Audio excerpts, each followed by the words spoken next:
Sempre que eu estou em um dos meus muitos delírios em que eu tento me convencer de que eu sou um pseudo-intelectual metido a cinéfilo, eu tento pegar alguns dos filmes que eu já assisti e colocar eles em um ranking, sabe? Um top 10. Mas acontece que esse meu suposto top 10 muda a cada 15 minutos, dependendo da fase que eu tô na minha vida, do meu humor ou do alinhamento dos astros. Então dezenas de filmes entram e saem constantemente dessa minha lista. Mas e se eu te contasse que tem um filme que desde que eu assisti, entrou na lista e nunca mais saiu? Um filme que eu tenho muita dificuldade em entender como alguém conseguiria assistir e genuinamente não gostar.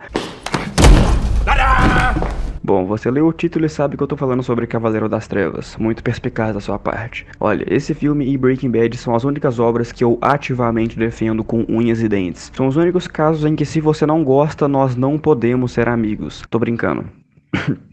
Mas nem tanto. Porque, sério, Cavaleiro das Trevas é um filme que eu arrisco dizer que chega bem perto de ser perfeito. Mas quais seriam as causas disso? Seriam os efeitos práticos que o Nolan sempre escolhe usar para dar mais textura e realismo às manobras realizadas? Sério, você sabia que eles literalmente deram um mortal de verdade nesse caminhão? Seria o fato de que esse provavelmente é o filme com o maior número de frases icônicas de todos os tempos? Why so serious? Die a hero, or you live long enough to see yourself become the villain. Some men just want to watch the world burn.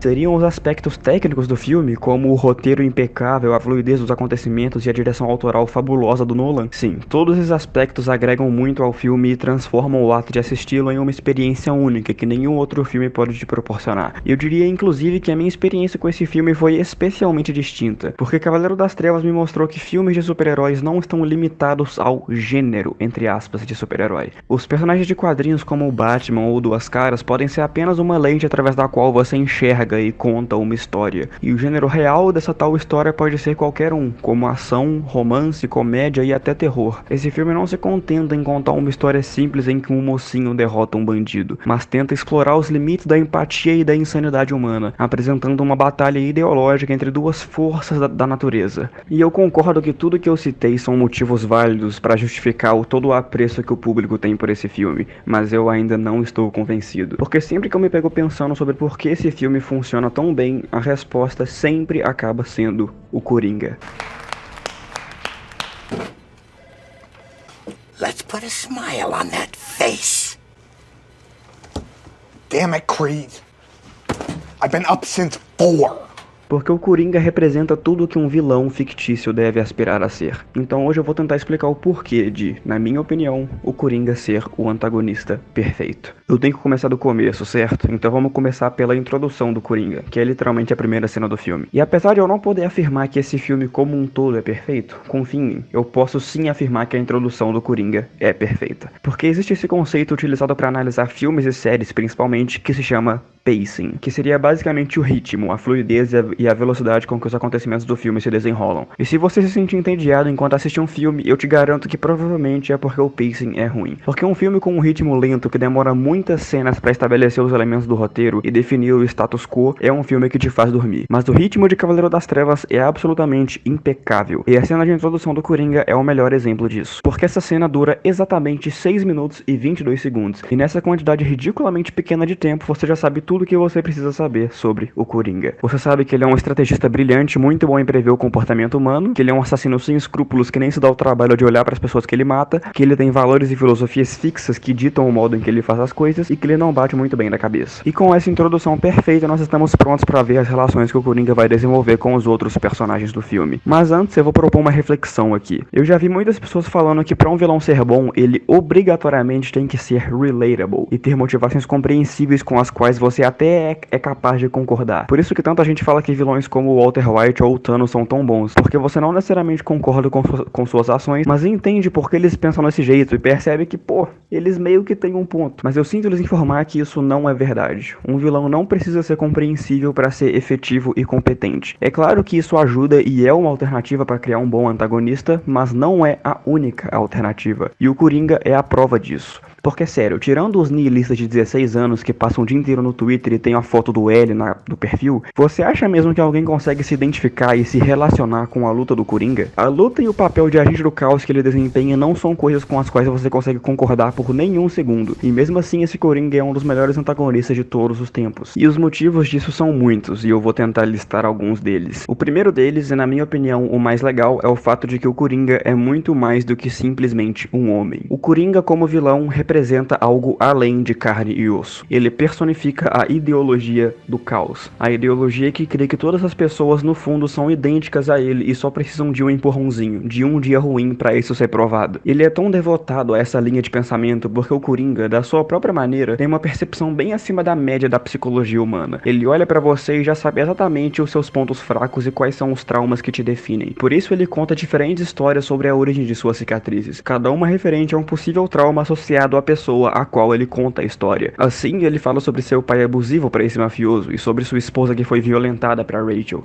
If I'm going to have a past, I prefer it to be multiple choice. Porque ele sabe quais são as melhores armadilhas mentais específicas para manipular aqueles ao seu redor. Inclusive, eu fico muito curioso para saber qual história ele teria contado pro Batman. It's a funny world we live in.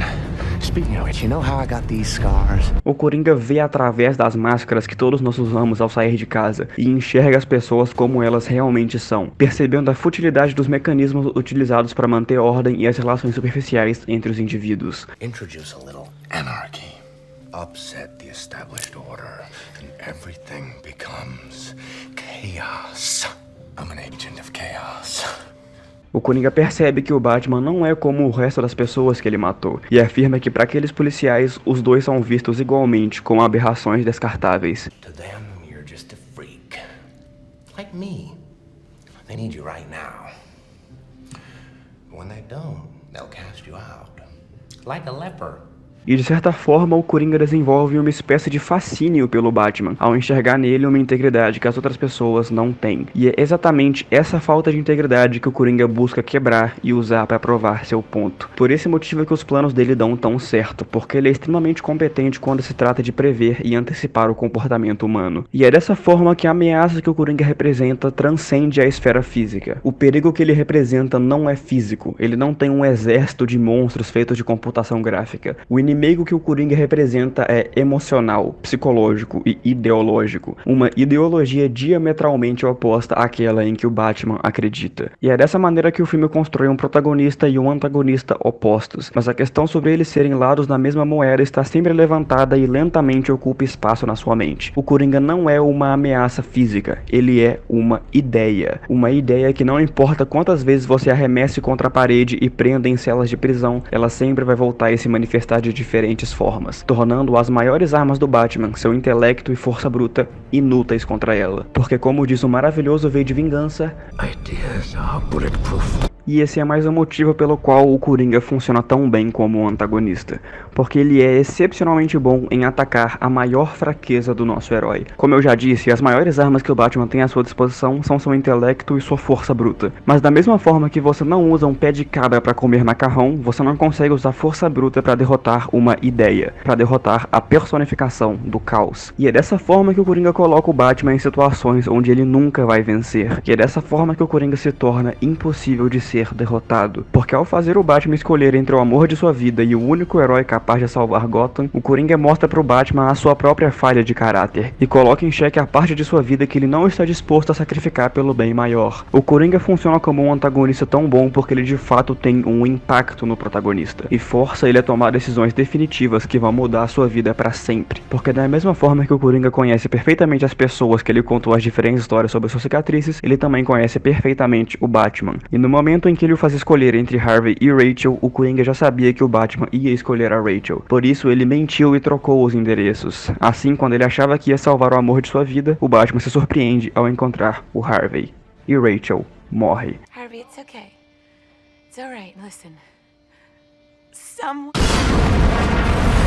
E desse modo, o Coringa pegou tudo que o Batman tinha à sua disposição e inutilizou tudo isso completamente, colocando o Cavaleiro das Trevas totalmente à mercê de seu arqui-inimigo.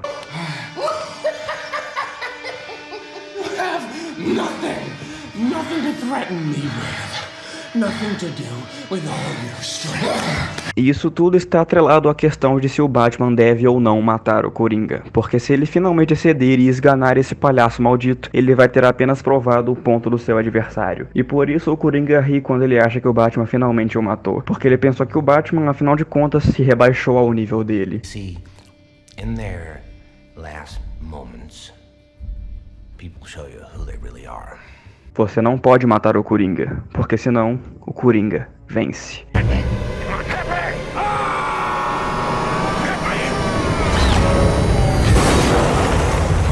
E aqui eu chego no meu último ponto sobre o porquê o Coringa é um antagonista tão bom. O Coringa vence. Então, como eu já repeti 900 vezes nesse vídeo, o Batman e o Coringa são representações opostas de ideologias antagônicas. Eles estão competindo pela alma de Gotham. E no final do filme nós vamos descobrir qual deles está certo. E se a população de Gotham realmente só precisa de um dia ruim para perder sua moralidade, ou se ela realmente é composta por pessoas boas. E tudo isso culmina no clímax do filme, o ato final que serve como conclusão para todo esse debate, tanto físico quanto filosófico. E aqui eu vou dar um pouco de contexto. O Coringa fez uma ameaça pública na televisão e por isso parte da população de Gotham vai ser evacuada em 2 navios, um composto por cidadãos comuns e o outro pelos detentos que o Harvey Dent prendeu. Mas como sempre, o Coringa estava um passo à frente e sabotou ambos os navios com explosivos, e deu à tripulação de cada navio o detonador das bombas do outro navio. Assim, um navio tem que explodir o outro até meia-noite ou ambos os navios vão explodir. E aqui eu gostaria de colocar uma breve observação. Todo esse ato final do filme é muito bem feito. O Nolan é um mestre em criar múltiplas situações tensas acontecendo ao mesmo tempo.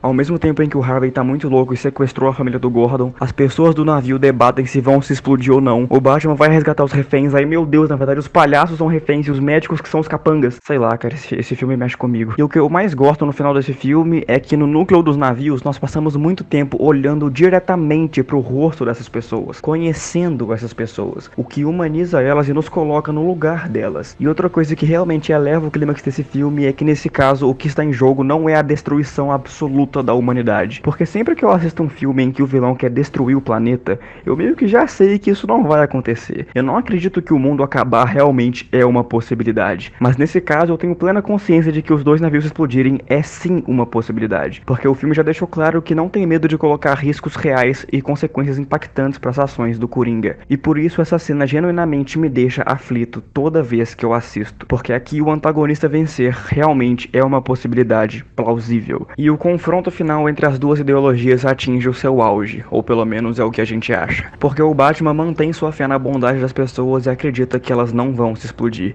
enquanto o Coringa tem plena certeza de que elas vão sim se explodir. E pela primeira vez em todo o filme, o Batman tem uma vitória moral em cima do Coringa, e nenhum dos 2 navios escolhe explodir o outro. E o Coringa até meio que recompensa as tripulações dos navios como uma espécie de presente por reconhecer sua derrota. E ambos os navios não explodem como eles achavam que ia acontecer. Então que ótimo, o Batman venceu, né? You didn't think I'd risk losing the battle for Gotham's soul in a fistfight with you. What did you do? I took Gotham's White Knight and I brought him down to our level. Mas não, porque o Batman ainda precisa lidar com Harvey Dent. E aqui eu vou me interromper para fazer uma pergunta para você. Quem é o protagonista desse filme? Quem é o protagonista de Cavaleiro das Trevas? Eu tenho certeza que a maioria respondeu que é o Batman e outros, tentando ser espertinhos, falaram que é o Coringa. Mas sinto informar que o protagonista real desse filme é o Harvey Dent, porque ele é a personificação de todo o questionamento moral que esse filme levanta. Ele é a pessoa que mais sofre consequências diretas das ações do Coringa. E ele é a carta na manga do agente do caos. E o fato de o Coringa ter pego o Cavaleiro Branco de Gotham, o símbolo de esperança da luta contra o crime organizado, e o ter rebaixado ao nível mais baixo do baixo é a prova conclusiva de que o Batman perdeu. E o ponto do Coringa foi provado, de que todos nós, inclusive o melhor de nós, pode se render à insanidade se você o fizer perder o suficiente. E quando o Harvey é obrigado a mentir pra Rachel e falar pra ela que vai ficar tudo bem, quando ele sabe que não vai, Duas Caras nasce. You were the best of us. He wanted to prove that even someone as good as you could fall. And he was right. E apesar do Batman conseguir salvar a família do Gordon, o Coringa venceu. The Joker won. E todo o trabalho que o Harvey fez vai ser desfeito se a verdade for revelada e a imagem dele vir a público. Mas apesar de o vilão do filme realmente derrotar o herói e provar seu ponto nessa história, nós sabemos que o Batman é o Batman. Ele é incorruptível e não se pode conformar em deixar o Coringa vencer. Então, em um ato altruísta de sacrifício, Batman assume a culpa pelos crimes de Harvey, porque para derrotar o Coringa, não basta o Batman agir como o Cavaleiro Branco de Gotham. Ele precisa se tornar algo maior que isso. E o impacto que o Coringa tem no Batman atinge o seu auge aqui, porque o Batman se torna um herói mais sábio por causa do Coringa, sendo capaz de realizar o sacrifício definitivo e se tornar o Cavaleiro das Trevas. Because he can take it. Because he's not a hero. He's a silent guardian. A watchful protector.